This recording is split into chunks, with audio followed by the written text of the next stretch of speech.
Code 13, votre nouvelle émission qui vous donne des codes d'exaucement véritable. En 13 minutes, reprogrammez-vous et soyez apte à explorer l'invisible pour régner dans le visible. Code 13, c'est dans le secret du surnaturel que tu auras la réponse.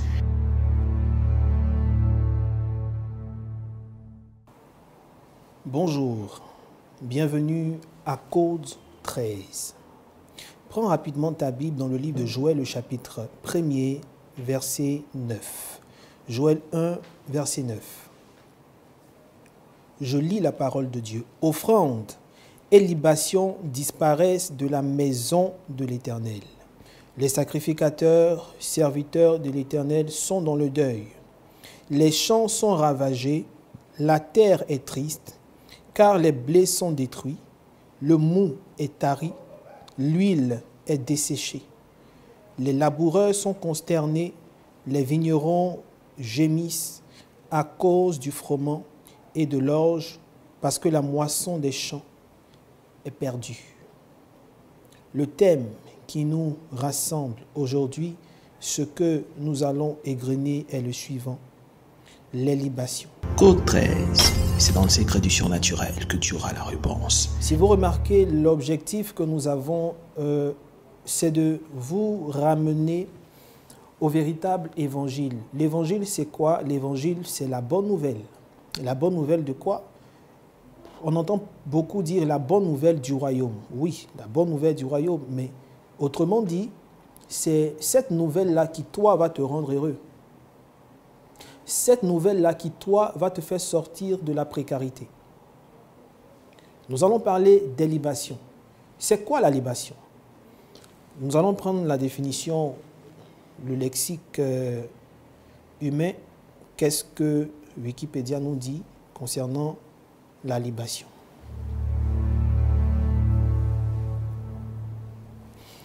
Une libation, selon Wikipédia, une libation est un rituel religieux consistant en la présentation d'une boisson en offrande à un dieu. Eux, ils ont mis petit d. En renversant quelques gouttes sur le sol ou sur un autel. Les liquides offerts en libation étaient variés, le plus souvent du vin, du lait ou de l'huile d'olive. C'est une forme de sacrifice. Voilà la libation, la définition de la libation selon Wikipédia. Les gens du monde même savent expliquer. Dans le passage que nous avons lu, Joël le chapitre 1er, à partir du verset 9, vous voyez que Dieu était en train de se plaindre. Dieu était en train de se lamenter.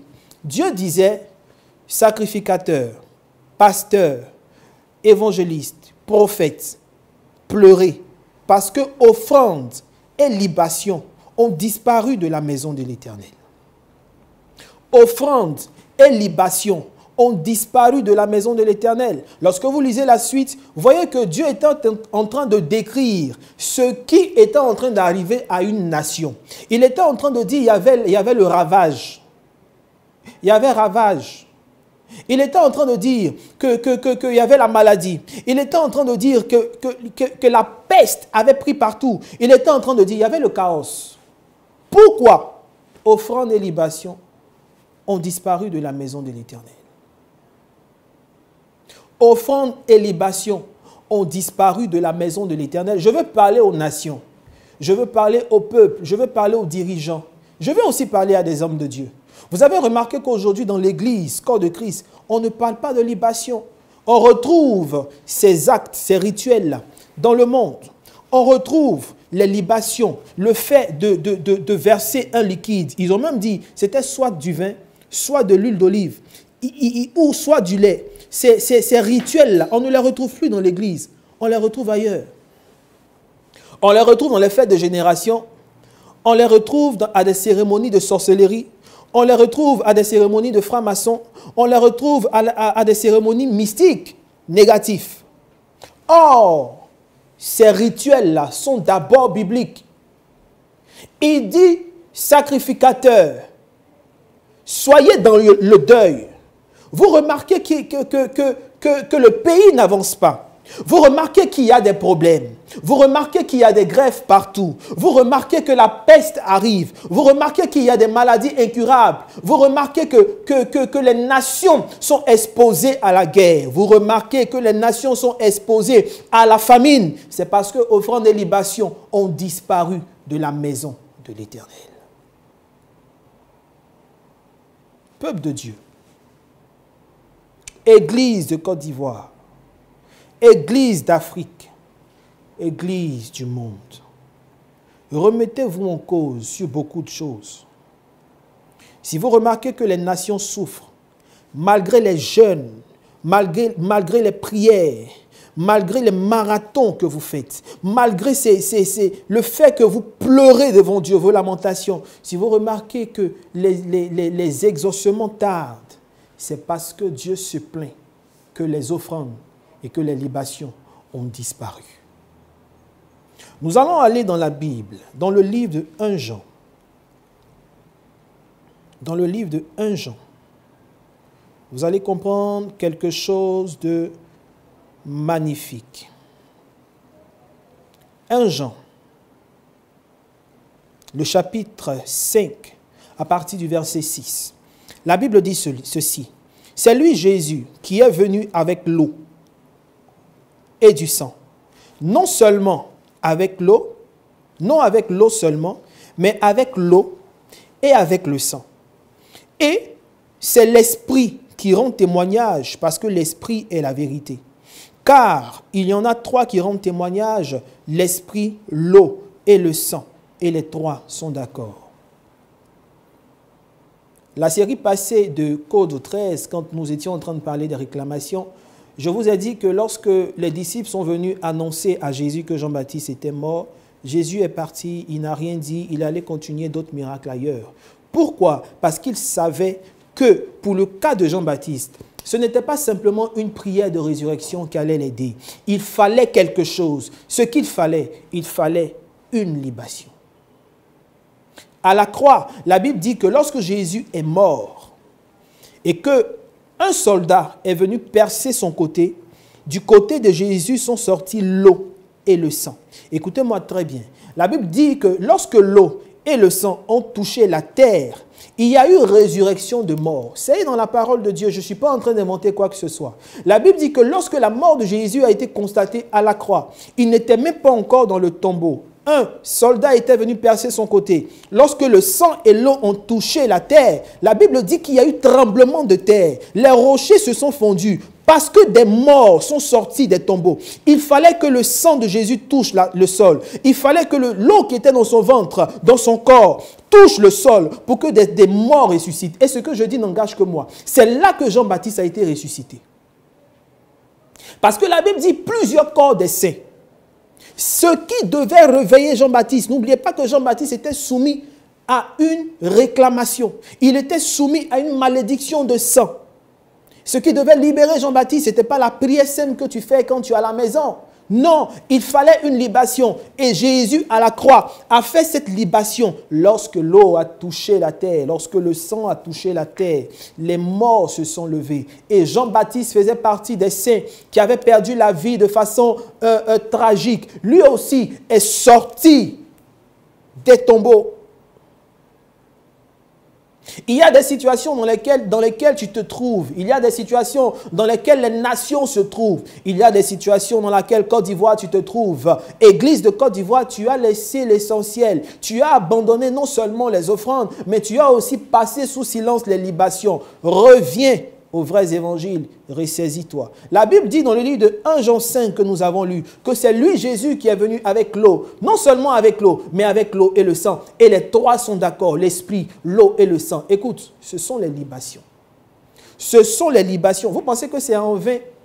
Ces étapes-là ont été dites, précisées dans la parole de Dieu. Est-ce que c'était une obligation pour celui qui faisait le récit? C'était une obligation pour Dieu de faire de sorte que l'eau et le sang soient sortis du corps de Jésus? Ok, il y a des gens qui vont dire le sang est sorti parce que par ses maîtrissures et puis un code percé là, ça fait 2 choses. Les maîtrissures, c'est quand ils l'ont frappé. Quand la Bible dit qu'ils l'ont chicoté, son visage ne ressemblait plus à rien. ils ont tracé sur son corps avec le fouet. C'est ça, les maîtresses qui guérissent. Mais le sang, ils ont percé son côté, le sang et puis l'eau qui est sortie là. C'est pourquoi? Ce n'était pas une obligation, mais si la Bible en parle, c'est parce que c'est important. Il y a des territoires comme la Côte d'Ivoire qui doit recevoir des libations. Pas n'importe quelle libation, pas les boissons que les vieux du village font, pas le gin que les sorciers font. Non, je parle du sang et de l'eau. Je parle du sang de Jésus et je parle de l'eau. Le sang de Jésus n'est pas là aujourd'hui, mais Jésus a substitué son sang par le vin. Voilà pourquoi lorsqu'il parlait de la Sainte Seine, il a dit, prenez le vin, ceci est mon sang. Le sang de Jésus doit être versé sur la terre de Côte d'Ivoire. Il doit avoir une libation dans cette nation. Il doit avoir des libations dans les nations. Je parle à quelqu'un, je parle à une autorité, je parle à l'église, je parle à un homme de Dieu. Revenez au vrai évangile et vous verrez que nos nations seront libérées de tout ce qui est guerre. C'est vrai que la Bible a dit ces choses vont arriver. Et effectivement, nous sommes à la fin des temps. Mais attendez. Attention. La Bible dit avant que ces choses n'arrivent, toute la terre sera remplie de la connaissance de la gloire de Dieu. Est-ce que toi-même où tu es là, tu as vu toute la gloire de Dieu?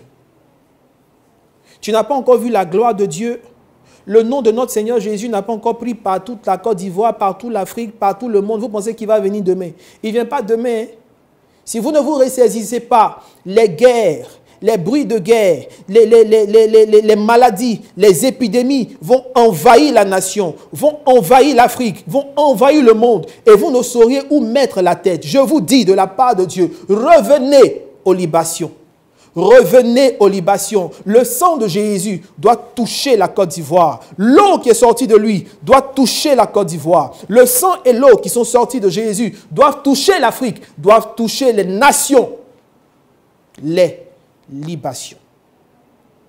Je parle d'abord de ta vie de façon particulière et je parle des nations par ricochet. Réveillez-vous. Code 13 d'aujourd'hui vous révèle ces choses, vous parle de la libation. Des hommes de Dieu, des prophètes sont là, de véritables prophètes dans cette nation sont présents, savent ce qu'il faut faire. Allez-y aux voyants. Allez-y consulter les hommes de Dieu pour savoir comment sortir de ces situations qui normalement ne devaient pas arriver. Qui normalement ne devaient pas exister. Non seulement dans ta vie, mais dans la vie de ta nation. Église de Côte d'Ivoire, ressaisis-toi. Ressaisis-toi pour que ces quelques mois qui restent pour finir l'année soient des mois de joie. Des mois où nous allons déjouer le plan machiavélique du diable et de ses suppôts, de ces agents qui sont souvent à la tête des nations, à la tête des organisations. Que Dieu te bénisse. Je suis mis en le surnaturel, prophète. Que Dieu soit avec toi, que sa faveur soit sur ta vie. Tu veux rentrer en contact avec moi, je te laisse mon numéro de téléphone. Il y a aussi WhatsApp, plus 225 79 50 67 07. Tu peux m'écrire en inbox sur Facebook. Que la faveur de Dieu soit sur ta vie et que Dieu nous aide à retourner à l'évangile vrai. N'oublie pas les libations.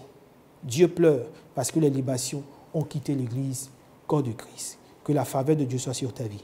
Préparez vos chants. À bientôt.